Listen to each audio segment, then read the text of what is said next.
Hello, my name is Brennan O'Toole, and I would like to welcome you to Portal Magazine's Portfolio series, where we have readings and interviews with student writers and published authors from Vancouver Island University and the world. I would also like to acknowledge the Snuneymuxw, Quw'utsun, and Tla'amin, whose traditional lands we study and learn on. Portal 2022 is being designed by Natasha Rosmarwich and published by students from VIU's Creative Writing Department's Portal class. Today I have with me student writer Rue Burgoyne-King.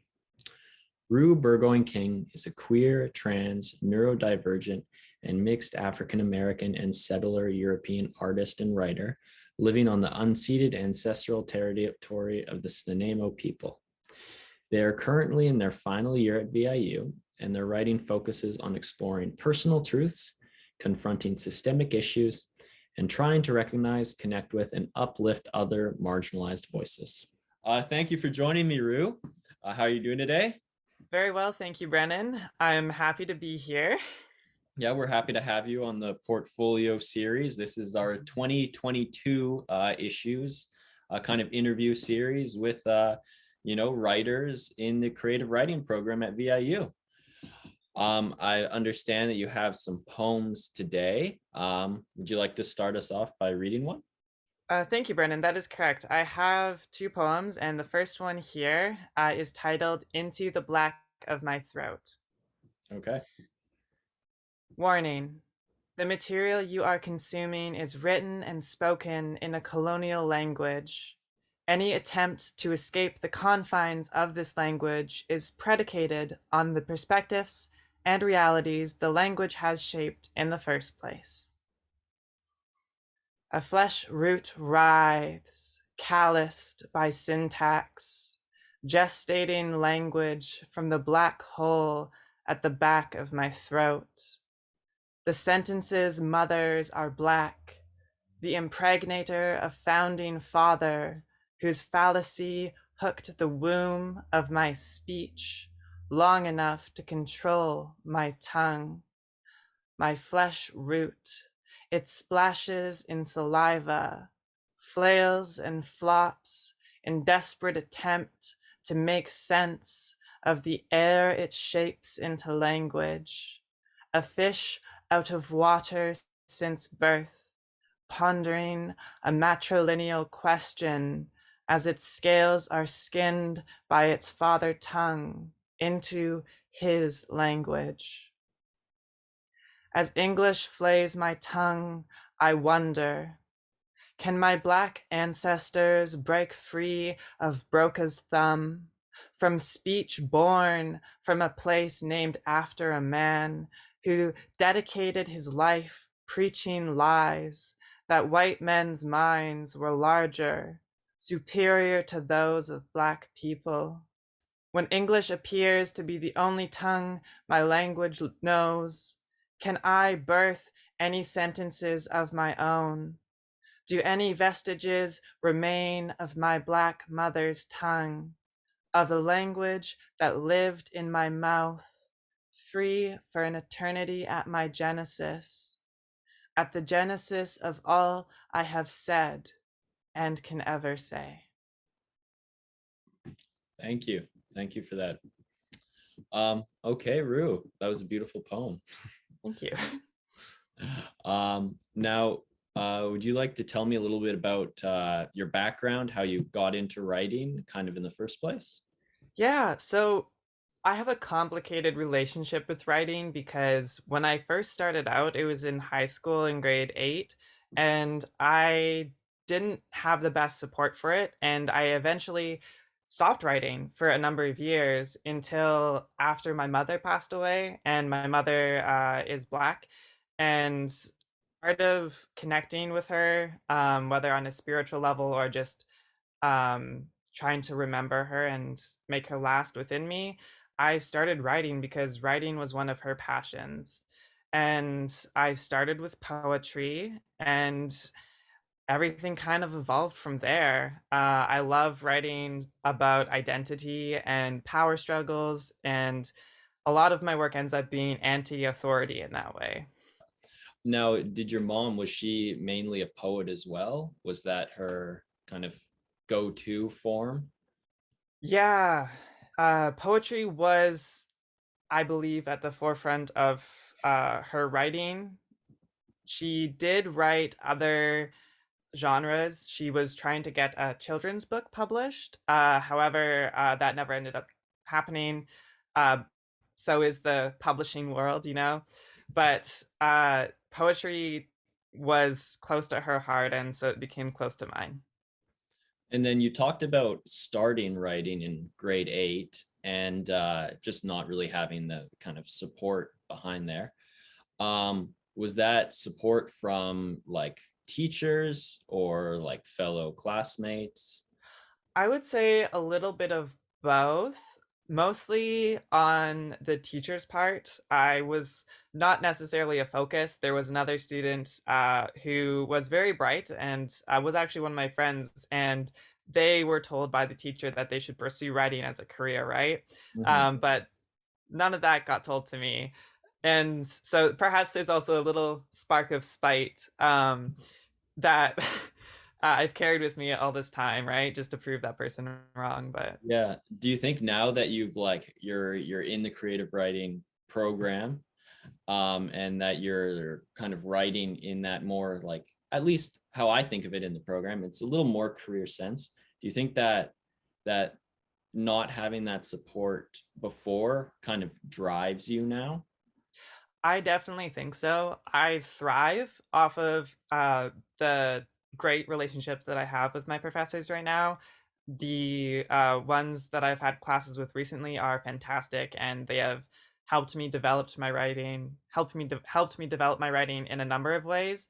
And I definitely would not be where I am right now without their support. And so the juxtaposition of my high school writing life with my university writing life is really quite reassuring to me in that way. And I hope to continue to have support in all of my future writing endeavors as well. Definitely. And I know, Rue, we've had a few classes together before. Mhm. So I know that you don't just write poetry. That's correct. And I was just wondering, do you have a different approach to say writing something like short fiction than you do with poetry? And if you could kind of walk us through your different approaches to different styles. Yeah, that's great. So I'll start out by saying I have an interest in poetry. I have an interest in creative nonfiction, short fiction, and young adult fiction. So it's kind of widespread, but I love each and every one of those genres equally, I'd say. Poetry holds more of a special place in my heart, like I've mentioned, but I do quite enjoy those other ones as well. And I do have different ways of approaching them. So with poetry, I really start with like a punch. And what I mean by a punch is something that I want, um, not really mood wise, but there's a certain kind of core of a piece that gets developed first. And whether or not it's like oh, fuck the English language, or oh, doctors and the medical system are actually pretty messed up. It's usually addressing those core ideas. Whereas with my fiction writing, I start with an atmosphere. And so the atmosphere gets developed through settings and characters, which is usually quite different from my poetry because my poetry is usually isolated to my own voice. And it explores my own experiences and what I know through a more kind of poetic tone than my creative nonfiction, right? Which is the other genre that would have my voice in it in that kind of way.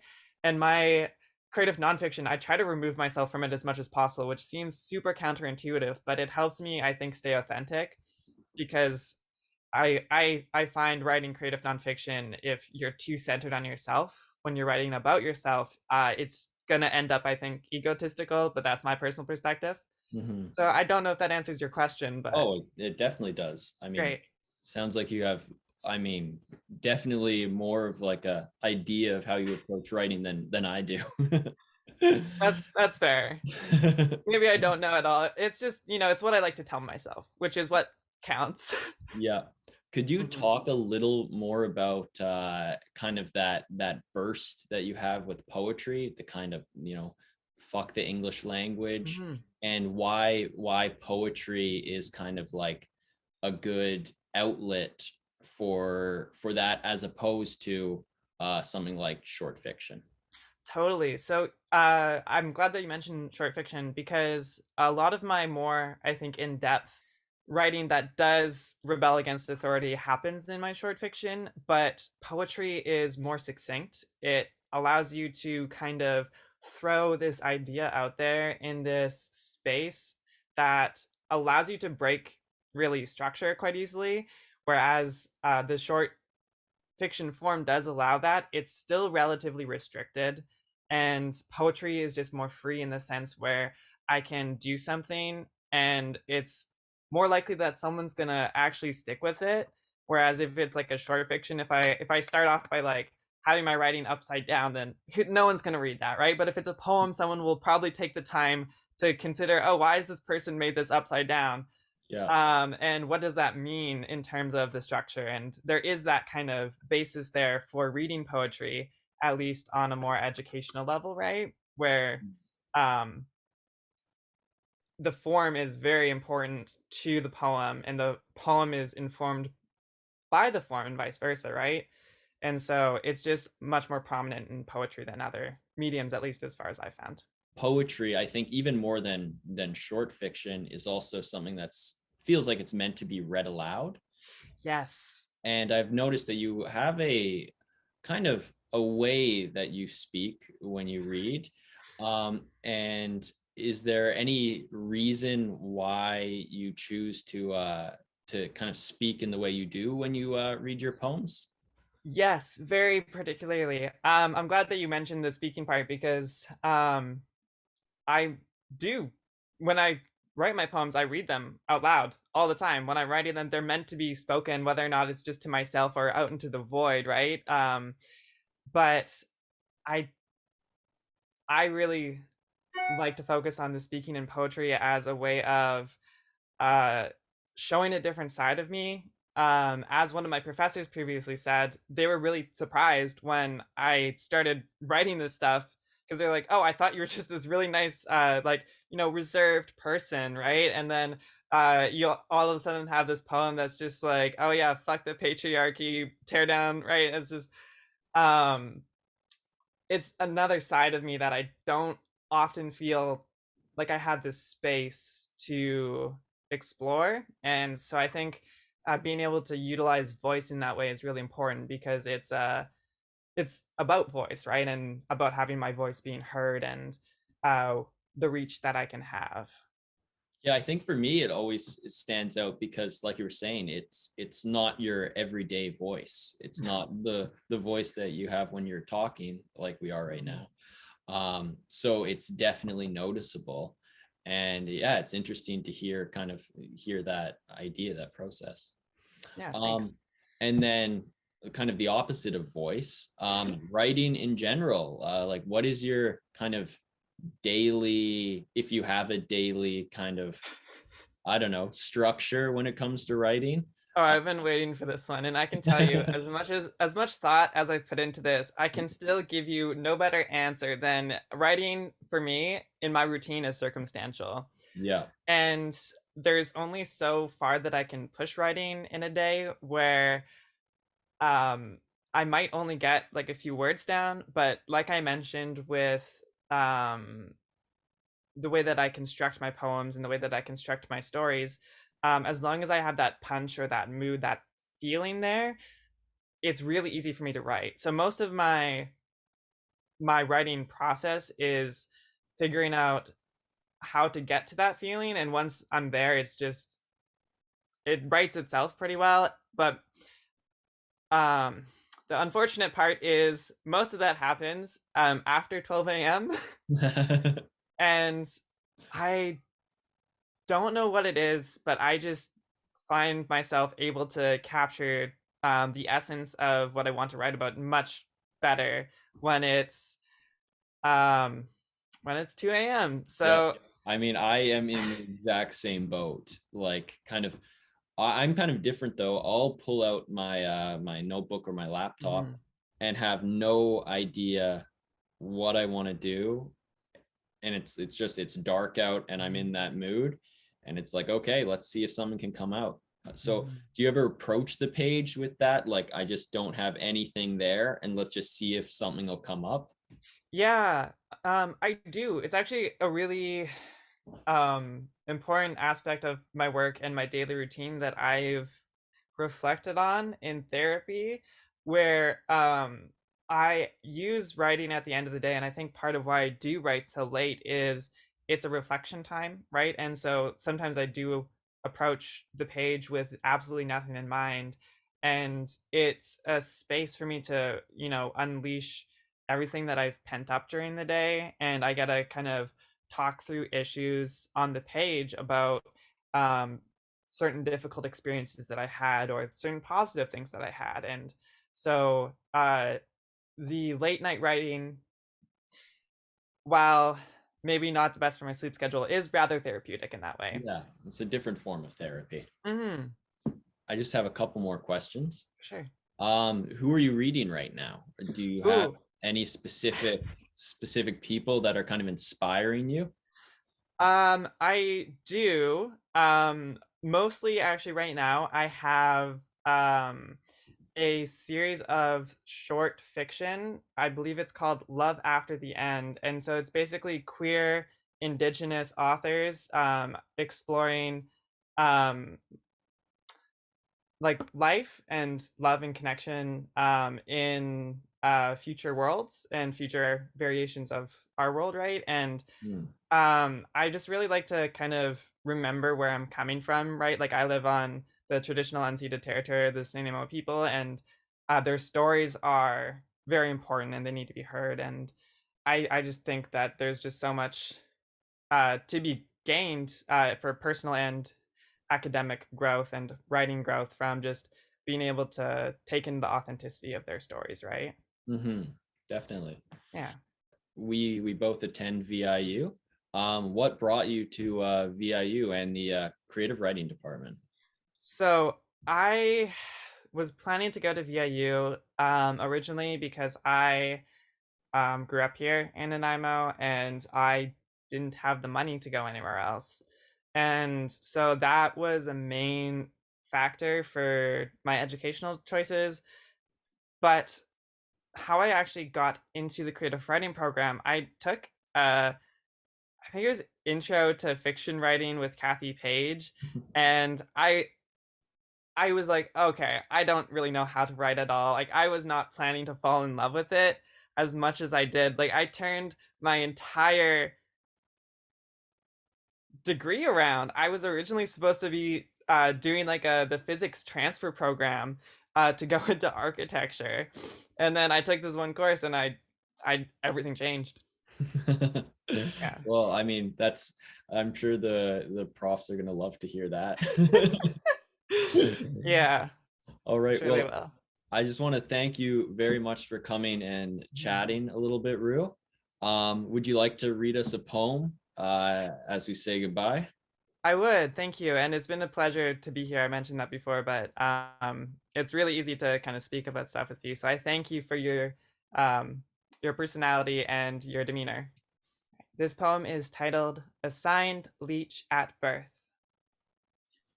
Limp blue angler, a dead boy suckles at my estradiol breasts, teethes on my tattooed womb. 2 dozen blush eggs, XXing in a reusable cloth bag, sagging from the little dipper on my arm. The fish nestles into flesh pockets, leaches the fuchsia phosphorescence my doctor prescribed to double my dosage of femme. His pontifical pink is Alice's looking glass, a man-made lens to worship little girls, the mirror to pass into the woman wonderland. Dead boy vestiges linger in my bones, defying the doctor's passing urge. A pink gaslight purchased within the transphobic limbo of local Salvation Armies. The peacock blue room my brain occupied from 7 to 17, its door locked by the prison of my parents' panic, the thalassophobian fear of the deep trans sea. The fish and I feast ouroboriously, shedding my childhood, prepubescent masculine scales, the doctor's fleshlight I stole and masqueraded as my own vagina in his mirror. I gestate no children but my own feral femininity, siphoning animation from the male anglerfish, dying beneath the bioluminescence of transgender beauty. Thank you. Thank you very Thank much. you.